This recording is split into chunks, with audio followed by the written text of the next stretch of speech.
আমার বন্ধুগণ, এই নামাজের জামাতি আল্লাহর নবী জীবনের শেষ নামাজ জামাতে আদায় করেছেন।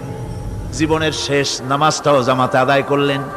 তখন তার এমন অবস্থা, এত অসুস্থ, দাঁড়াতে পারেন না, হাঁটতে পারেন না।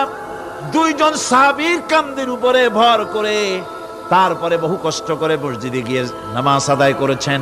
খুতবা দিয়েছেন, বললেন, খুতবা দিতে গিয়ে বললেন, আজ থেকে মসজিদে নববীর চতুর্দিকের সকলের দরজা বন্ধ হয়ে যাবে, শুধু আবু বকরের দরজাটা খোলা থাকবে।